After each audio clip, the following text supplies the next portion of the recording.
Chapter the 10th. Of course I had to wait until the nadir of night, when the denizens of Dunhenge would be slumbering their deepest, and I could not light a lamp for fear of alerting someone to my activities. But during the hours that passed, I became neither sleepy nor bored. I was busy fastening bed cover corner to corner.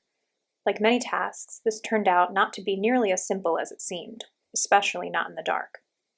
I tied sheet to coverlet to crewel embroidered counterpane as best I could, pulling hard to tighten the knots, only to find that when I tested them, they parted as if by magic. No doubt, I thought sourly, my brother Sherlock had written a monologue on the superior knots used by sailors and mountain climbers, but as neither he nor his monologue were there with me in my prison, what was I to do?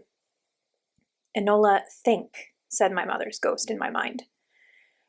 I thought, and I remembered the modern safety pins I had noticed in the top drawer of Lady Felicity's dressing table, surely kept there for the purpose of holding things together in an emergency. Aha!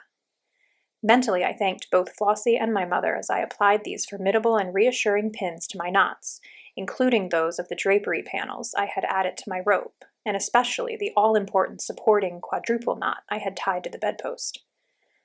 Then I put on my hat, secured it with the usual hat pins, fastened my carpet bag to my waist with a cloth belt from Flossie's purple dressing gown, inserted my parasol therein, opened the window, and flung my approximate rope out through it, and necessarily exiting the window backward, I set forth.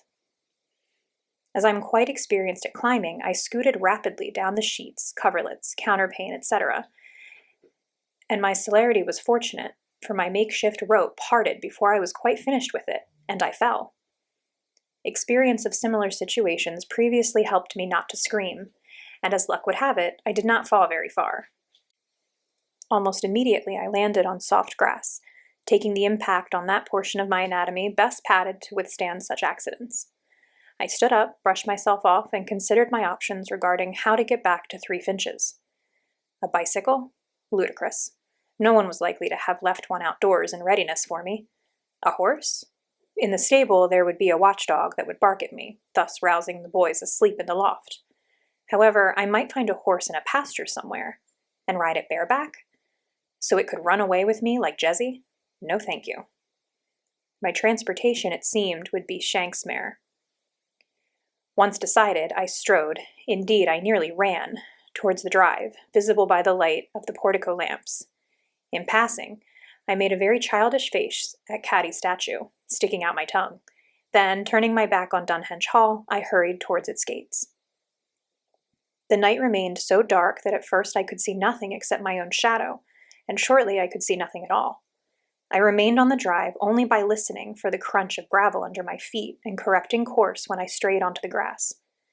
Also, I retrieved my parasol from my carpet bag and waved it from side to side in front of me in case I encountered an obstacle, although I thought there should be none except the gate.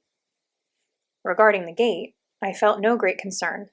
I could climb over it, although it would be difficult, partly because of the darkness, but mostly because of my skirt, likely to catch on some wrought iron doodad. Confound skirts, which seemed designed by malicious intent to prevent women from doing anything adventuresome, let alone climbing gates. Wait, I could see the gate. Backlit by some small light, the mighty filigree of metal and masculine mockery of lacework loomed a short distance ahead of me. Moreover, I whiffed something that smelled of hot tin, a lantern, and as my eyes adjusted to the unexpected presence of illumination, I could make out a silhouette blending in with that of the gate, the form of a tall, thin man standing. No, as I watched, he stooped, almost crouching, unmistakably furtive in his movements. My hand crept towards the hilt of the dagger sheathed in the front of my corset, but I did not touch it, because I began to formulate some interesting notions, reminding myself that it is a capital mistake to theorize in advance of sufficient data.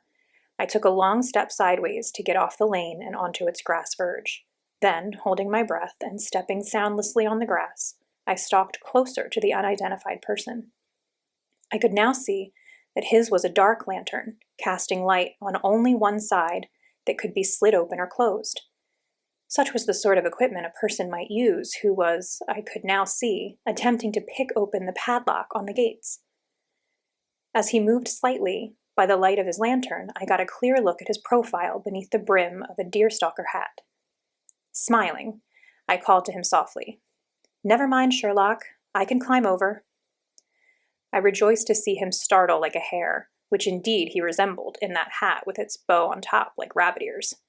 Bolting upright, he caused a clash of metal as he kicked his lantern into the gate. "Shh!" he hissed, as if I were the one who had created such an unfortunate clatter. But it was too late for either of us to shush. Out of the darkness sprang a thin shaft of candlelight, quite close at hand, moving towards what seemed to be a window. The lodge-keeper's cottage. There was no time to smite myself for being a ninny. Yanking my skirt above my knees, I ran to the gate and scaled it in the moment it took Sherlock to slide his lantern closed so no one could see us in the night. Nor, alas, could we see anything at all. I felt my brother hoist me under his shoulders as I reached the top of the gate, and he hauled me over as if I weighed nothing at all. My skirt caught on something, of course.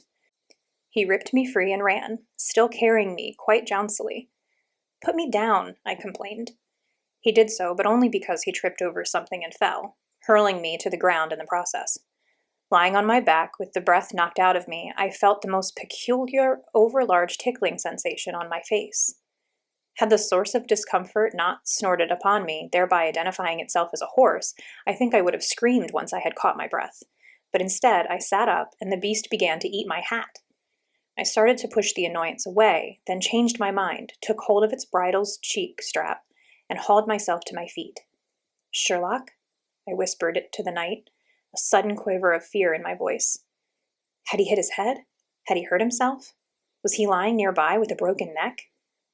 I could not see him, but flickering through what seemed to be the woods, I did see lantern light, the lodge-keeper, looking for us. A familiar and peremptory voice ordered, "This way, Enola. Get in the cart." Feeling my way along the horse towards his voice, I whispered, "Are you all right?" "Get in the cart." A thin, sinewy, and surprisingly strong hand came down from somewhere above the horse's tail, grasped my arm, and lifted me. I flailed, encountered a structure of wood, and found myself sprawling approximately on or in it as Sherlock turned the horse and flicked the whip, and we trundled away. Trundled, I say, because in the dark we could not go dashing off.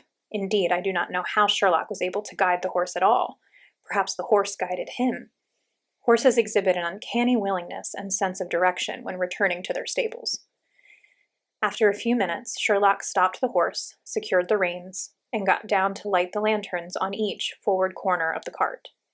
But then I had gotten myself organized into some degree of verticality. Judging by Sherlock's actions, there was no longer any need for stealth or silence, so I asked, "Whatever became of Tom Dubbs?" Sherlock wore his own hair and country tweeds of a gentleman. Tom Dubbs served his purpose. Sherlock climbed back onto the cart and took up the reins again, clicking his tongue to urge the horse into a trot. "That lodge-keeper has apparently gone to report to his master," he added. "Do you think we will be pursued?" "Doubtful. Lord Caddy hardly strikes me as energetic, and even if he does send someone after us, we have little to fear now that you are no longer a humble scion of the soil, but your masterful self." True. With a single word he acknowledged the authority of the great Sherlock Holmes. I rolled my eyes towards the starless sky. "While you were Tom Dubbs, did you discover the circumstances surrounding the supposed demise of Lady Felicity Redcliffe?" "No, but Tom Dubbs heard all about a mysterious young female being held as a runaway in Dunhenge Hall.